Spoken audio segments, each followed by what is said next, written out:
Hey,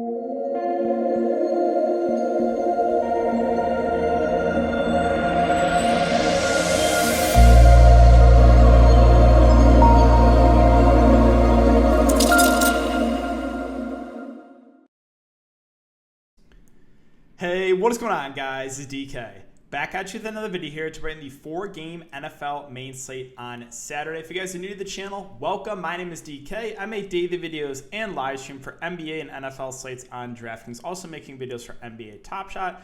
If you guys haven't seen, go check out my NBA Top Shot video, give you an update, telling you guys how I'm diversifying my Top Shot portfolio, talking about the WNBA packs, a lot of good stuff in there, so make sure to check that out. Also, the big purchase. $230,000 purchase from me at Top Shot. So yeah, covered all those things if that is something that interests you. If you guys are unable to watch his YouTube videos, I also upload on Apple Podcasts. Link down below is called the DKDFS Show. If you have an extra minute or two out of your day, if you could, leave a 5-star rating and review. That would really help me out, guys. It goes a long way because every single rating review boosts me up in those Apple Podcast rankings. If you're interested in signing up for premium content, well, out for that on patreon.com. A few different packages. NFL package, obviously covering preseason, every single slate, showdown slates, early slates, all that good stuff. Esports package that includes Call of Duty and CSGO. And an NBA package coming up in about a month. Preseason starts in about a month, so super, super excited about that. And finally, I do want to thank the presenting sponsor of this show, PrizePicks. So, if you guys are not familiar with PrizePicks, a few different ways you can play. And again, it's great they have preseason contests. I love it. First way is you take over/under on fantasy points. So PrizePicks posts players and the projected fantasy score, and you either take the over, the under, or single stat. So if you would rather go to rushing yards, passing yards, receiving yards, they have that as well. Again, every single sport you can think of too. You can mix and match sports. So if you guys want to try it out, you can sign up, use the code DKDFS. DKDFS, all one word, link down below. You'll get a 100% match up to $100. The play I gave out yesterday was the under on PJ Walker. That was a nice hit, so hopefully you guys went with that. And let's talk about a few that I like here. So scroll down a bit because I do have a ton posted for tomorrow. But we have starters expected to play a half for Tampa Bay, possibly more. So Keyshawn Vaughn at 7.1. Not sure that makes a ton of sense. So I think I like the under on Keyshawn Vaughn. Right? Maybe he only gets about a quarter or so. If starters are going to play into the second half, that means Keyshawn Vaughn's at most, going to play a quarter and a half or so. So I think I like the under there actually on Keyshawn Vaughn. And then going down to the Rams, I like the over on Tutu Atwell. They basically ran 3 wide receivers out there the entire game, and it's looking like they're going to do that again. So that's where I'm at right now for this one for PrizePicks. So again, if you guys want to try it out, you can sign up, use the code DKDFS. DKDFS, all one word, link down below. Get a 100% match up to $100. You deposit using my code, you will get a free $100 to play with. And all right, let's get into this video. Before we get into the player-by-player breakdown, we got to look back at my lineup here from tonight's slate. So if you guys just started watching my content recently, you probably haven't seen any real tilting, but that's because we've been doing very well tonight. Got to vent. Got to tilt for a couple minutes here.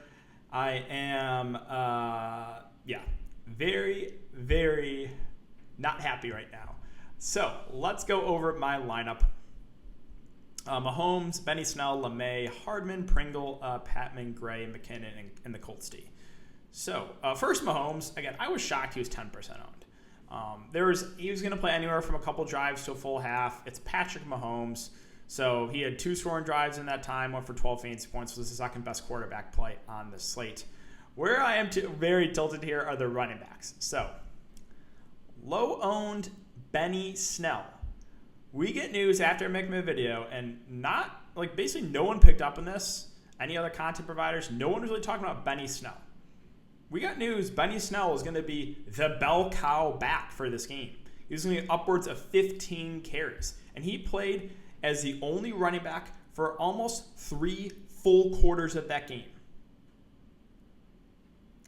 And the Steelers can't move the ball.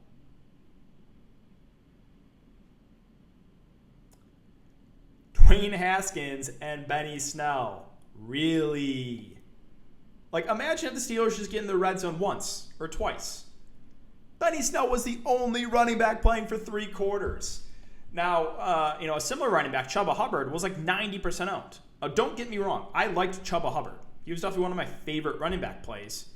But he played, less than a half? And he was 90%? And you have Benny Snell that played basically 3 full quarters as the only back. And he goes for 4 fantasy points because the Steelers can't move the ball.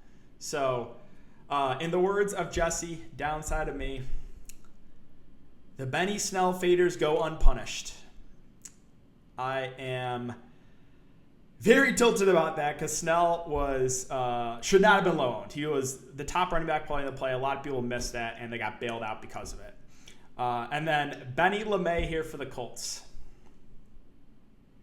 8%, was lower owned in some other tournaments. And Deion Jackson vultures both touchdowns. Very happy for him and his family. I'll tell you that. Very happy for Deion Jackson. Yeah, but Colts only had 3 running backs playing. Wilkins, LeMay, and Deion Jackson. LeMay and Deion Jackson getting all the work in the second half, splitting carries, and both touchdowns go to Deion Jackson. Sometimes DFS just wants to make you pull your hair out, so just got hit with a bad variance. Benny Snell, Benny LeMay. Both Bennies underperformed. And then, the rest of my lineup. So I didn't want to go crazy in my Chiefs exposure. So I went with Hardman and Pringle. It was Tyreek Hill that caught the touchdown. So it would have been nice if it could have been Hardman or Pringle. Pat Manning, we know those Colts receivers are going to play a lot. Noah Gray was one of the better time plays in the slate. It was either him or Kelce was considering.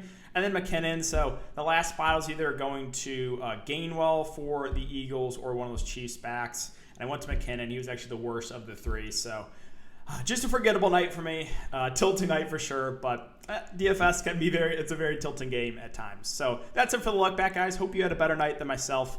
And let's move on to this slate. So let's go over these Vegas odds before we get into the player-by-player breakdowns. The Bucs and Texans at 37 over under. The Bucs 4-point favorites. Rams and Broncos at 33.5 over under. Broncos 8.5-point favorites. And Chargers Seahawks 35 over under. Seahawks 5.5-point favorites. All right, so we'll start off with the Bears.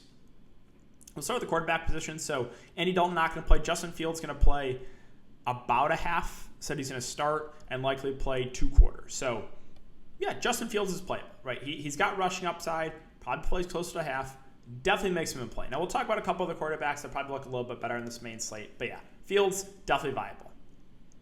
Now, at the running back position, Cohen's out. I would guess Montgomery doesn't play in this game, but we'll have to monitor that for sure. He didn't play in the last game, so that means the Bears are a little bit thin at running back, right? They have Williams, they have Herbert, they have Artavis Pierce. Well, the guy that I probably like the best is Khalil Herbert, their rookie. Only had 3 carries last game, did have a touchdown, had 1 catch as well. It's just because there's not a lot of bodies in the Bears backfield. So you can also make the argument for Damian Williams. He started last game. So, Williams, Khalil Herbert, I think both firmly in play here for the Bears. At the wide receiver position, so I'll mention Rodney Adams. He's played really well so far in the first 2 preseason games. He's got a good connection with Justin Fields. Now, I think he's going to be popular. Might be a little bit over-owned. But Rodney Adams has definitely been impressing. I think he is certainly in play. And then probably look to guys, fighting for a roster spot like a Riley Ridley. I think you can make the argument for it. But there's a lot of good other wide receiver plays that we'll get to. At the tight end position, I'll mention Jesse James. He had 4 catches last week. He's been involved a decent amount so far in the preseason. Cole Kmet, Jimmy Graham not getting a lot of work. So, Jesse James I think is viable. All right, let's move on to the Tennessee side. So, Tennessee right now, a lot of guys in the COVID list. Ryan Tannehill is one of them. So, it's going to be Logan Woodside and Matt Barkley going to split play action. But I don't know if I want to go to either. At the running back position, so we'll keep an eye on this. Derrick Henry may see snaps during the preseason finale. Mike Vrabel's kind of a little bit undecided, so we'll see about some of these starters for the Titans. We don't know for sure. Now, if they do end up resting their main guys, then there's a couple options here. Probably Sargent being the guy that will look the best. He rushed for 16 times for 78 yards last week. He's been pretty good so far in the preseason, so if the starters do end up resting, I think Sargent becomes a good play. So, keep an eye on that one. At the wide receiver position for the Titans, again, if the starters are going to play a bit more, then sure, you can make the argument for guys like A.J. Brown, Julio Jones. We will see. If not, you want to target more of the guys on the roster bubble. And at tight end, there's not much here for tight end for Tennessee. All right, let's move on to Tampa Bay. So let's go over this news for Tampa Bay. Where are we at? Where are we at for Tampa Bay? Sorry, I got a lot of tabs here. All right, so Tampa Bay. Bucs had out all their starters against Tennessee, blah, blah, blah. Bruce Arians told the media this week he expects his starters to play the first half and perhaps more if he isn't satisfied with the performance of the first 2 quarters. So, pretty big news. Now, Tom Brady, in about a half or so, I think that makes him in play. Is he the best quarterback playing slate? No. I think there's a couple other guys that look a little bit better. But, yeah, over a half of Tom Brady, I think that's in play. And they're going up against the Houston Texans, who one of the worst, if not the worst, teams right now in the NFL. All right, so moving on to running back. Again, Keyshawn Vaughn has just been their bell cow back in the preseason, but he hasn't really done much with it. Like, he's really been the only guy getting carries. Again, not doing much, though. So with the starters expected to play more, Keyshawn Vaughn doesn't look as good. Now, can you make the argument for like a Ronald Jones, Leonard Fournette? Yeah. But the issue is they have 3 kind of main backs. Jones, Fournette going to split the early down work. And they have Giovanni Bernard as the 3rd down back. So it's kind of like, I don't know if there's one standout play here for the Tampa Bay Bucs. Now, at the wide receiver position, I'm good going to the starters, right? They're going to play at least a half. So Mike Evans, Chris Godwin, even Antonio Brown, I'm good with all 3 of those guys. I want to target the main guys here for Tampa Bay because starters going to play at least a half. I don't really want to look to the backups. And at the tight end position, again, we have preseason GOAT Tanner Hudson. He'll probably get work in the second half. He's obviously viable. Gronk and O.J. Howard, if I had to go to one, I'd rather go to O.J. Howard just because Gronk, very old right now, and it's like, does he play the full half? I'm not convinced about that. Okay, let's move on to the Texans. So, Texans, let's see. Sorry, I got a lot of tabs here. So, Texans, okay, since starters for both teams are expected to play at least the entire first half. So we know Texans starters should get some decent work. Tyrod Taylor, I guess he's got a little bit of rushing upside, but I'm not really looking to it. The running back position, this is so gross. I just want to puke looking at this backfield. Can you get a worse backfield than this? A combination, a 3-headed monster of Phillip Lindsay, Mark Ingram, and David Johnson. Oh. Imagine drafting any Texan running back in fantasy football this year. Could never be me. Ooh, I am staying away from this backfield of Lindsey, Ingram, David Johnson. They have Burkhead in there too. I'm not going here. At the wide receiver position, with starters expected to play at least a half, Brandon Cooks going to be the number 1 wide receiver. He had 2 catches last week. I think he's actually a pretty solid play. Conley, Kiki Cutie, also viable. Kiki Cutie more in the slot, but Cook's going to be the main guy there. And at tight end, Atkins is another guy that I think you can make the argument for. He was the number 1 tight end last year. He's not the best pass-catching tight end, but with starters expected to play at least a half, I think he is viable. All right, now we get into some interesting stuff here, the LA Rams. So Stafford, we knew that quote from Sean McVay, not going to play in the preseason. Wolford, also not expected to play. That leaves Bryce Perkins. Is expected to start and play the entire game. So, Bryce Perkins obviously looks like one of the best quarterback plays on this slate. 1, he's going to play the entire game. 2, he's got rushing upside. I don't think we have to spend a lot of time here. Really like Bryce Perkins.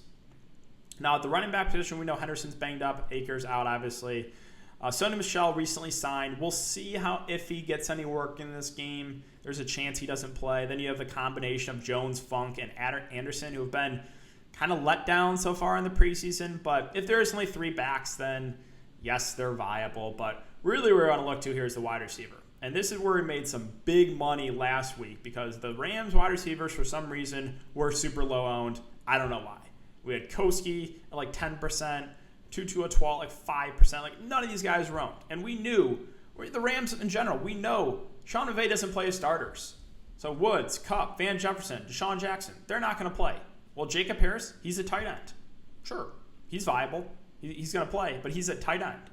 Tutu at 12 was a little bit banged up. He did get a little bit banged up last game. Fully expect him to play. He played almost the entire game last game. Turson Jackson didn't play last game. Monitor this.